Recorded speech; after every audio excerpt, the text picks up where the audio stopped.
Man, the Knicks gave Tom Thibodeau the Timberland boot in a New York minute. The NBA Finals are finally here, and 50 Cent is going out of his way to make sure Puffy's life is a living hell. Thank y'all so much for tuning in. Welcome to another episode of 58 South TV Presents Topics of Discussion, your new home for sports news and entertainment. I'm your host, 58 South, along with my co-host, the number one Knicks fan that I know, well, maybe tied for number one with my homeboy DJ Phenomenon, Juice Jalapeno Jones. What it is, sir? What's up, baby? What's up, everybody out there? How y'all doing? Man, they're doing better than Tom Thibodeau, man. How are you? Ooh, wait, bruh. Are we going straight into it? We might as well, man. I don't see the need of waiting. Everybody else is talking about it. We might as well go ahead.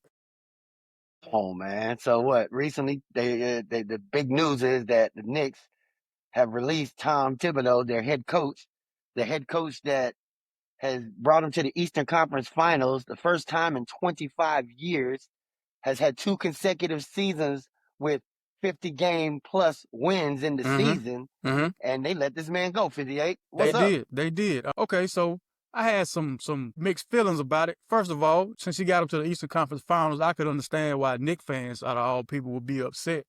But if you're a fan of the team and you're looking at it, how about looking at it like this? The front office has made it very clear to me as a fan, we're not just happy getting to the Eastern Conference Finals. We want championships, and we don't feel like he's that guy that can get us there. So we're going to get rid of him and get something better for you, the fan. Now, has anybody looked at it that way yet that you know of? Because remember, this news broke. You had to tell me about it. Man, you were on the phone, and you were like, yeah, this happened like an hour or two ago. Well, you know, some people share your feeling, like especially like some of the analysts on ESPN. There's a few that share your opinion, but you know, as far as I don't know, man. It's not a split opinion. You know, there's more people that feel like me, and I feel like you got to give the man a little bit more time. You know, he's done great things, and I think it would have got greater. And but who knows what's going on? Like you said, who knows what's going on behind closed doors? Who knows what's going on with the front office? You know, there's a lot of things going on, and to me, I think the front office made their decision game one of the Eastern Conference Finals when we were up by 14 with 2 minutes to go and end up losing that game. You know what I mean? Now, granted, Indiana Pacers were on fire, granted, but as a coach, you have to know how to stop the bleeding immediately, especially in a situation like that with 2 minutes left in the game and you're up by 14. There's no way you should lose. So I think with that right there, I think that pushed the front office like, you know what? This ain't our guy, man. You know, because we can't be losing games like this. You know, to me, that's what my opinion is. Well, the same way you said game one, they might have looked at game three the same way and been like, oh, he could have been. So you mean to tell me he could have been doing this the whole time? He knew he could have been playing the bench, and now he's just now deciding to do it. Yeah, you don't belong here. You don't belong here, man. Yeah. It's tough, but this isn't the first coach we've seen even this season that has been fired with a winning team. I think it just lends more to the hunger for Knicks fans to finally have something to believe in as to why this is a major story. Maybe that's the way they're looking at it. In your opinion, who would you like to see replace him? That's a very good question, and it's been buzzing all over media for the past couple of days now. There's a few prospects that people are looking at, such as your boy that just got fired from the Denver Nuggets. What's that, Mike Malone? Yep. Somebody even threw out maybe what's his name, Hurley from college, from Connecticut. Somebody else threw out what was that, Mike Brown that used to coach LeBron. And also the Sacramento Kings. Sacramento Kings, you're right, and he brought them up too, and they let him go dirty. They did him dirty. If I ain't mistaken, I think that's what helped De'Aaron Fox get up out of there. You know, that's crazy, man. But to me, I this is just speaking out loud. I don't see anybody, directly that I would just straight go for. Like I would stay within the organization right now and try to figure it out. You know, maybe like put Brunson's dad. I know he's on the coaching staff. I'll probably let him be the interim, head coach, and then we figure some things out. Because I just wouldn't want to just throw anybody in, the fire. You know what I mean? Because a lot of people don't even want to. They're not going to want to coach for an organization like that. The way the Knicks just did Tom Thibodeau. You know, like Tom Thibodeau is respected by a lot of coaches, man. And when they see the way he got done, that's going to make them be like, well, what's different? How am I different? This man had winning seasons and still got the boot. So there's a lot of pressure you're putting on these next coach to come in. So I don't know. What do you think? You have any suggestions on what coach should go there? I wrote down four. You named two of them. Mike Malone, of course. Mike Malone is from Queens, so got some New York roots. Mike Brown, like you mentioned, and I said Mike Brown because maybe he can throw a different wrinkle in the offense and actually use the entire bench that he has. I'm looking at Mike Brown for that. They also bring up Jay Wright because he used to coach Villanova. I don't really like the idea of putting a college coach into that type of situation, meaning the major market and having to deal with NBA players. I don't think it's going to go the way they think it will as far as panning out. Then the one I did write down and I ain't hear nobody talk about is probably the furthest from reality is Mark Jackson. Somebody did say that. Oh, Stephen okay. A. Smith said that today. Stephen A. Wow. Smith said that on First Take. Yep. Wow, my fault. Yeah, man, I'd love to see Mark Jackson coach these Knicks. Yeah. I'd love to see that. I don't object to that. I don't object to that one bit. Mm-hmm. Somebody else was saying Jeff Van Gundy too. Yeah, man, but I don't think not in 2026. Excuse me, not yeah. Jeff Van Gundy's a 1990s coach. That's why Tom Thibodeau's getting ready to get up out of here. All that 1990s mentality stuff got to go, especially if you're going to be a 1990s coach and not use your bench. Come on, man, you can't even win a national championship in college with just 6, 7 players, bro. Yeah, you correct, man. But to each their own, man. Every coach has a different theory, and that's why they're the coach. You know what I mean? And apparently it worked though. And that's why they're ex-coaches too. You're right. But I mean, dog, you went to Game 6 in the Eastern Conference Finals, man. Like that's not bad. That's not bad on your resume, man. It's not bad on your resume. It's going to bode real well for your next job. But the situation with him is you had 5 players in the top 20 in minutes played all season. I've been saying this the entire time. He runs them to death, man. You cannot do that. You're not going to win a championship running these guys like they prize mules, yo. It's not going to work. Hey, you're right, man. But on the flip side, just like you said, also, he's not gonna have no problem getting a job. I'd love to see Utah could use him. Washington could use him. I'm gonna still give Charles Lee his contract to show me what he got, because 1 year ain't enough just for me to say the guy's a terrible coach. We already were a terrible team. I can't put that on him. You know what I mean? Right. Yeah, so we're going to see, man. But 2 coaches who are doing fantastic with their teams, the coaches for the Indiana Pacers and the Oklahoma City Thunder, which are playing in the NBA Finals. Which team do you have winning, and tell me why you think they will win, or what's going to be the key to them winning? First of all, the consensus is OKC in 4 or 5. They think it's gonna be a sweep. They going crazy. Everybody's talking about how easy this is. There's no competition, and that's what's making me go to the other side. Like, hold on, this is the setup right here. This is the setup going on, and I smell it because everybody's going OKC. So I might need to slide in with the Pacers because I already seen what they're capable of, how they did my Knicks. So I mean, I understand how talented the OKC is, with Shea Gilgeous and his supporting cast, J Dub and all them. But bruh, Indiana is not a game, man. Like they are straight, bro. I hate to admit it, but our series is over and now I can be truthful about it. Those boys are nothing to play with, and they're young. So you got Oklahoma City Thunder winning or the Pacers? I would have Oklahoma City in 7. Okay, and what is going to be their key to victory? Give me at least 2. The key to victory. Mm-hmm. First of all, J Dub is gonna have to score, 20 plus a game, man. He's gonna have to bring it. I don't know, man. It's gonna be real. It's gonna be real crazy for the 8 because they both run the same kind of offense. That up and down, quick. You know what I mean? Pace. I mean, Shea Gilgis is just gonna have to bring his MVP qualities and live up to his standard. You know what I mean? In order to take it to the top, because you don't want these boys, to do what they did to my Knicks. You know what I mean? So that's all I'm gonna say. And OKC is not really a good 3-point team. Am I right? Uh, they can once they get going, they can blow the doors off. So I mean, I can't say that. All the teams we've seen every team this year in the playoffs miss a large amount of 3-point shots that they would normally make during the regular season. So I won't say good or bad, but I'm picking Indiana to win, and the key to Indiana winning is going to be, one, Tyrese Halliburton has to be completely aggressive every single game. There's no game where he can be passive. He has a terrible time playing Oklahoma City Thunder.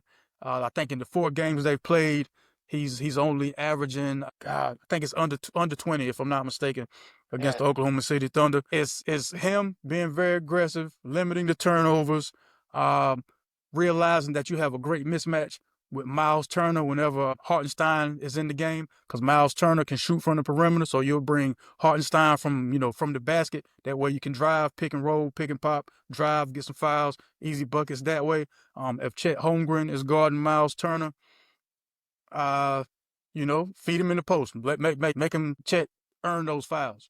That's going to be Indiana's key to winning, and also the I don't want to say the others because they're a real team. So your boy Nimhard, hopefully he's fully recovered from the I think it was an ankle injury he had the last series.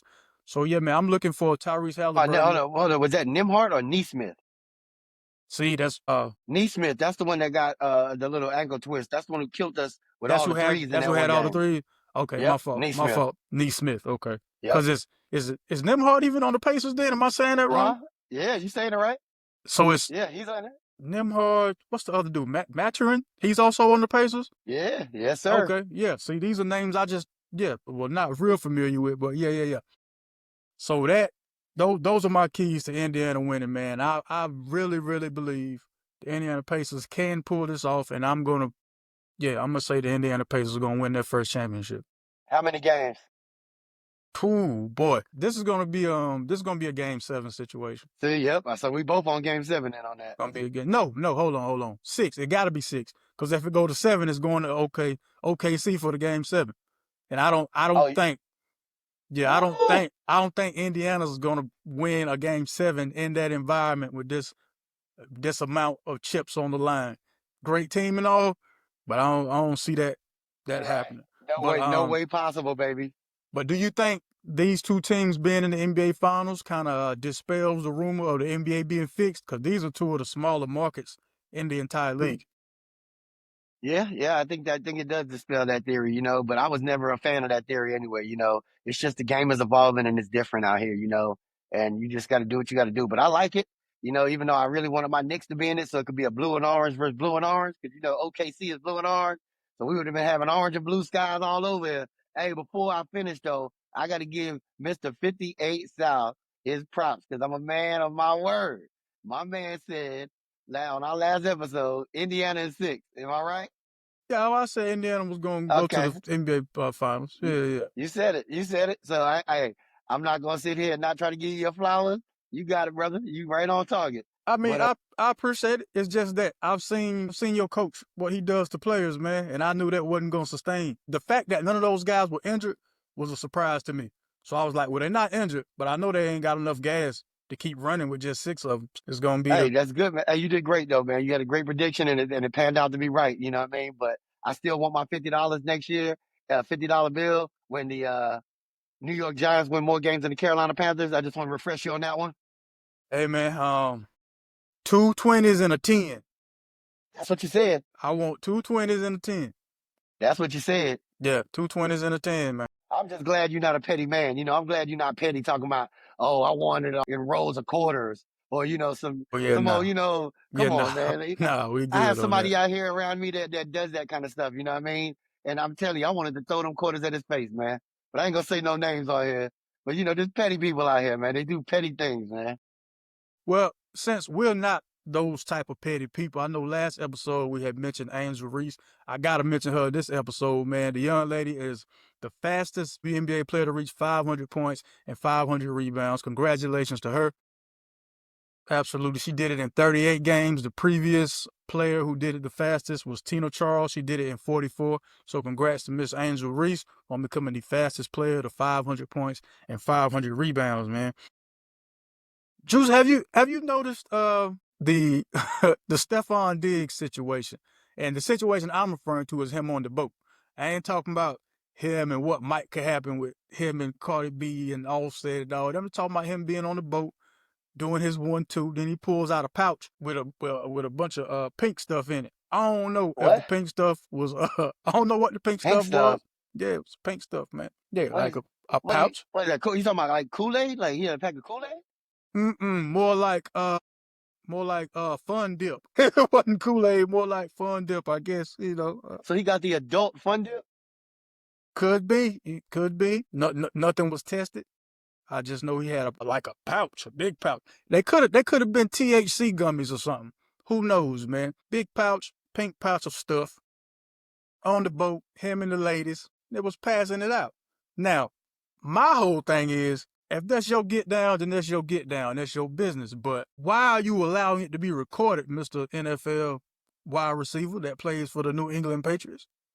Or I don't care if you playing for the Cleveland Browns. You don't want to be recorded with a pouch full of pink stuff. I mean, especially while Well, OT, was he inebriated? you can never tell. But I mean, I'm still not gonna make that be an excuse either. I mean, we've all seen wide receivers on a boat don't really end well. Ask the New York Giants. The only reason I was asking if he was inebriated, man, because sometimes, you know, the drinks start flowing and everything else just goes out the window, man, and you don't even think about things, and that's a bad thing. That's very bad, and I'm not saying it's right because it's not, but it happens. You get to a point where you're just you're feeling real good, and you don't even notice that cameras on you or whatever the case may be. I'm not trying to get this man's back or put him in no defense.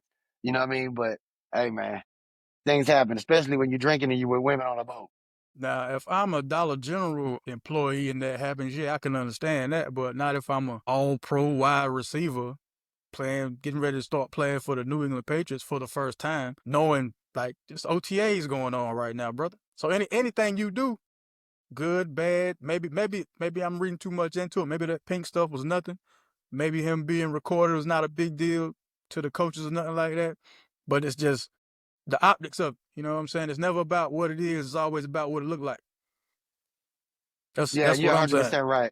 You're 100% right. You got to play your position. The fact that you're a wide receiver, you're making all this amounts of money. You're playing in a professional league in the NFL. There's things that you have to do and ways that you have to go about it.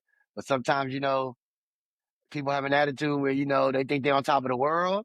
Or I mean, you never know what was going on. But I do want to know what that pink stuff was. I'm sure maybe that'll come out, a little more later on. Yeah, I hope he has a solid season. I'll just put it that way. I hope Stephon Diggs has a solid season and this can become a non-story. Because this is a different NFL, excuse me, this is a different New England Patriot regime right now. So I don't think they can afford any mishaps. Like who's the quarterback over there? Drake May, right? Yes, sir. Drake May's the quarterback, new coach. We'll see. I mean, I'm sure Robert Kraft ain't tripping. Robert Kraft, like, I mean, just as long as you ain't in masseuse parlors getting caught up, you know what I mean? You don't do that. You know what I mean? I can only get you out of one of them jams per every couple years. Yeah, you ain't heard nothing else about that Robert Kraft situation, man. Robert Kraft Uh-uh. got yeah. So Uh-uh. yeah, I can only do so. Like, I can only do so much now. You pick and choose your get out of jail free cards, there, brother. Right, right. Yeah, yeah, yeah. My God. Oh man, man, man. So look here, your folks down there in Louisiana. What's the? I Uh, see, I see. One of the gentlemen, he got free and decided it was a great idea to go on Instagram and plead his case, saying, "Hey man, I was let out. I didn't escape. I was let out, and what they saying against me is not true." Are you familiar with Mr. Antoine? Antoine Massey is the one who decided that it was a good idea to do the Instagram post. I definitely know who Mr. Massey is now. I didn't Mm-hmm. know before, but Mm-hmm. I also seen him in that video calling out for help from what was it, Donald Trump and who else? Jay-Z? I forgot. He called a couple of people out and asked them, "Please help me." He said, "I didn't escape. I was let out." I mean, if that's But they got the video footage from the breakout, and all 10 men are running out very fast. They're running. But you didn't see nobody just let him out. He let himself out. not only that, they were crossing the interstate from what it looked like on that video. Gracious sakes, man. That the bail bondsman that caught him a couple times because this dude has escaped like 4 times. Yeah, the bail bondsman, Matthew Dennis, was on News Nation talking about it. The lady talking to the bail bondsman was like, "Yeah, so how'd y'all catch him?" He was like, "Well, he could be watching this, so I don't really want to tell you how we caught him in case we got to catch him again." It's crazy, bro. And you know, out of all the 10 dudes that escaped, this dude is the only one that has tattoos all over his face. And he's still the only one that, you know, besides the other dude that's not caught yet. I don't know his name. There's one more that hasn't been caught. But dude, you have tattoos all over your face, bro. You the one that's really not getting caught. Everybody, His I guess aunt, he's just good at it. his aunt that lives in Atlanta, she also spoke and was saying that some of the stuff he's being charged with, like as far as the rape and what is it? Because she broke it down like this. She was like, him and the young lady that he was going with, that's the one who put the charges on him, and it's like a recurring cycle. They would get into it. She would call the police. He'd get locked up. She bail him out. Get into it. Call the police. Get locked up. She bail him out. Because they're actually saying that she is being accused of helping him or aiding him, you know, upon the escape. And mind you, the whole reason he in there because of her. Well, excuse me, one of the, I ain't gonna say the whole, I'm gonna say one of the reasons he's in there is because of her. You know what I mean? But his aunt was she was like, yeah, the police, they came asked me questions. I was very cooperative. And we just want him to have a safe return back to prison. We just want him to turn himself in, this, that, and the third. Would you be that family member, the one that tells him, go back to prison, or would you be the family member to help him? I mean, that's, you know, where I come from, you know, that's an easy question, man. I'm down with my family, you know, regardless, through thick and Uh-huh. thin, right or wrong, you know what I mean? Which is hard, you know what I mean? I wouldn't be harboring them. I tell you that. You know, I wouldn't be like, hey, bro, you can stay in my basement, bro. I got you. Nah, ain't none of that going down over here, slick. So But you'd cash app him. I would figure out a way. You know, I wouldn't do a cash app because that's gonna attract. You know, that's definitely gonna attract. You can, you know, you can see that transaction. You know what I Yeah, mean? Like, there are people they lock some people up for stuff like that too in this situation.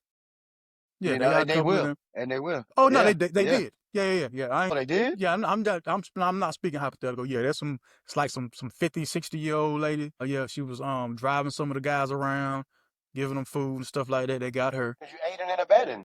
Yeah, all that. I mean, I wouldn't alert them to where you are, but I also would not have any contact with you. You know what I mean? No, not at all. Yeah, no. So when I tell them, man, I don't know where you at, I won't be lying because I don't want to know where you at. I mean, if I happen to throw like a nice amount of money in a plastic bag in my garbage can outside, and then you know it appears to be gone the next day, and the trash don't come till the next day after, but that money is gone, I can't tell you where it went. That's all I can say. I'm Oh gonna leave it yeah, at that. I can tell you I would never do that. Yeah, I can definitely tell you. Can tell you I would never. No. Yeah, Yeah, there's no. no cash out transactions going on here, but I would look Yeah, out something. no. I'd give you some time to get away because if they come to me, I don't know. I don't know where I don't know, yeah, I don't know where he or she went. and I have no clue. I don't want to see you, Yeah, not my issue. but I love you though. Yeah. Something else I loved as when I was a kid, I used to love watching cartoons, man. I really love watching King of the Hill. And there was a guy that played the voice of John Redcorn, and sadly enough, Mr. Jonathan Jost, he was shot and killed in his driveway in San Antonio. So there's a video of this. He also, with being the voice of John Redcorn, he was also Chief Hotatani on Parks and Rec. I don't know if you ever seen that sitcom. Real funny sitcom, used to come on NBC. But the situation is, it was like a neighborly dispute. He he had he was walking up and down the street with a pitchfork, or at least in his vacant lot with a pitchfork. I guess going back and forth with one of the neighbors. So if you ever watched the video, there is the empty lot where his house used to be. He lost it in a fire. So I guess he was there checking the mail or something of that nature. And him and the neighbor got into it. And long story real short, the neighbor ends up shooting him. Some of the other neighbors were saying, this is kind of an ongoing thing. This isn't the first time they got into it. We called the police before, nothing ever happened. He's been showing signs of like erratic behavior, I guess, just yelling and being loud and stuff like that. Pitchfork, just that and the third. Yeah, man. Condolences to Jonathan Jost, again, the voice actor for John Redcorn, and also Chief Hotatanti on Parks and Rec, man. Yeah, Definitely. Rest in peace. Rest in yeah, peace, man. man. Rest in peace, brother. Rest in peace, man. Well, also, some sad news. The Clips were let go by Def Jam. Why they were let go by Def Jam is due to a disagreement over Kendrick Lamar verse. Some of the folks at Def Jam thought it might be a very bad look to have two of Drake's adversaries, might be the word we looking for here, on the same song currently with that UMG lawsuit. And the Clips were like, well, if you're going to, because, Push is a solo artist on the Def Jam. So I guess he was like, if you're going to get rid of, the Clips, you might well get rid of me too. And so they got rid of him too. They're with Rock Nation, and they have a new album coming out July 11th. Let God Sort Them Out. And the feature from Kendrick Lamar is on the song Whips and Chains. Yeah, so I'm pretty sure people are already Googling that, trying to see if they got a snippet or if the song is already out. So look for that Clips album, July 11th. Let God Sort Them Out. Whips and Chains is the feature that you need to be looking for, featuring Kendrick Lamar. Juice Jones. It's gonna be crazy. Juice Jones. It is now time for the newest segment of our show. Brick or swish. I have some trending topics I'm going to ask you about. If you agree with them, it's a swish. If you disagree, it's a brick. We good? It's trying to reconnect then. There we go. We There we good? go. I can hear you now. I was reconnecting Yeah. for a second. I couldn't hear you. Yeah, said it over here. But I can tell what you were saying, though. But I can tell what you were saying. You said brick or swish. I can That's tell what it. you were saying. That's it. Let's get this thing started. 50 Cent has came out and said that if Donald Trump pardons Puffy, he is going to tell Donald Trump what Puffy says about him in private. Do you agree or disagree with blocking somebody's pardon? Is this a brick or a swish? That's a brick, man. 50 Cent need to stop. He just be doing the most, man. He do the most, man. You know what I mean? Like, that man is crazy, man. Sound like a little kid. I'm really, really interested in knowing where this beef come from. Cause this is serious, man. Like, I want you to go to prison and stay there. I dislike you that much. This is crazy. I too got to call brick on this one, man. Like, come on, brother. This ain't got nothing to do with you. Yeah, this ain't got nothing to do with you, man. Mind your business, brother. Mind your business. Most of the stuff never has nothing to do with him anyway, man. It's 50, bruh. You know what I mean? It's 50. Come on, 50. man. This man said he was smoking when he found out that Irv Gotti died. He said he's smoking on that Irv Gotti pack. Who Yeah. does that, bruh? The man just died. Somebody who's committed to the cause. What it looked like, man. Committed to the cause. Speaking of causes, we're both Tar Heel fans. Some news broke this past week that power forward / center Van Allen Lubin decided to join NC State. This is after Van Allen Lubin had put out a statement on X, saying that he plans on returning back to the Tar Heels. So my question to you is, brick or swish? Tar Heel fans should be surprised by Van Allen Lubin's decision to leave the school. Swish on that, huh? Mm-hmm. They should be surprised. That's what you said? Yep. I throw a swish on that because they should be surprised. You know, if you're asking me, am I surprised? That's a different question because I'm not surprised at anybody leaving the team. There's something wrong that we don't know about with whether it's the coaching or whatever's going on. And I think it's Hubert Davis, and he's a good man. Don't get it wrong, but I think something's wrong with his coaching ethics and behind closed doors because everybody wants to leave, man. So I think it is, but I think everybody else, all the Tar Heel fans would have probably thought that Van Allen Lubin would have stayed. But going to NC State, that's like a smack in the damn face. I'm going to call brick on this one, man. I'm going to call brick. Tar Heel fans should not be surprised by Van Allen Lubin leaving. Van Allen Lubin was He was recruited by Notre Dame, played there. Left Notre Dame after one season, went to Vanderbilt. Left Vanderbilt after one season, came to us. Leaving us after one season, going to NC State. If you walk like a duck, talk like a duck, it's a Van Allen Lubin. You know what I mean? Now, and plus, look, I'm never upset when someone leaves who is not that good to begin with. Yeah, It's pretty good, man. He helped us out a lot. Nah, no. I hate when people take, well, he's better than nothing as being great. No, that ain't the standard here. Van Allen Lubin, under any other circumstances, would have never been a Tar Heel. There's nothing about him that screamed the Tar Heel way. He's not a good big man. He's in the paint, missing layups. He can't rebound. He can't really block shots. You're good for your fouls, but that's about it, homeboy. I'm so happy that you were gone. Don't know why it took you this long, but thank you for leaving. Leave your Jordans at the front door. Thank you so much for your service, man. Peace.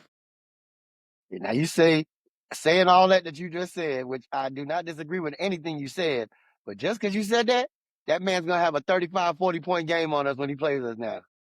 Lubin ain't got it in him, homie. I ain't worried about none of that. Damn, I ain't worried about none of that. Van Allen, I hope you're watching this because we don't care. We're thankful that you left, okay? I'd be more concerned with Reggie Miller winning the Finals MVP this season than Van Allen Lubin doing any of that you just said. That's real. Yeah, gracious of Van Allen Lubin. Anyway, let me go on. I ain't even gonna say what I was getting ready to say. That man got a family. Look at it.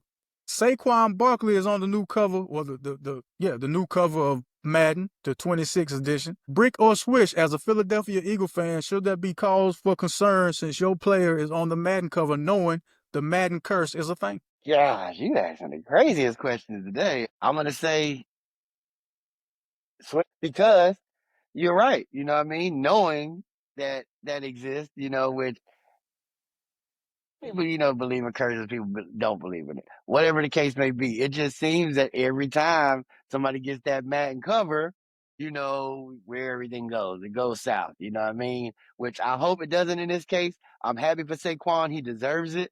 You know what I mean? Yeah, I'm with you, 50. What you think? Yeah, I'm gonna say brick. It's not the Madden curse. Yeah, it's not the Madden curse y'all need to be worried about out there in Philly. It's the fact that teams now can prepare for the Eagles with Saquon Barkley. The division can get stronger knowing how to play the Eagles with Saquon Barkley. That Madden cover is just gonna be the reason the people in Philly might want to throw out there why they don't win the division this year. But it won't be because of that. It'll be because everybody else got better and they know how to game plan for Saquon Barkley. Because he's not going to have another season like last year where he almost broke the rushing record. That's not happening. So we can. If I were y'all in Philly, I'd go ahead and say, yeah, the Madden curse too. I mean, why not? But yeah, that's not going to be the reason. So brick on that, partner. Yeah. My other one was going to be about the Louisiana escapees, but that's a pretty what was it going to be? That's a no-brainer, man. Brick or switch, using social media while you on the run. That's the biggest brick. That's the Kobe Bryant airball against the Utah Jazz his rookie year. That's the Patrick Ewing layup playing the Pacers in that series in the 90s. Right there in the basket. The finger roll. Mercy, man. Yes, somebody have mercy.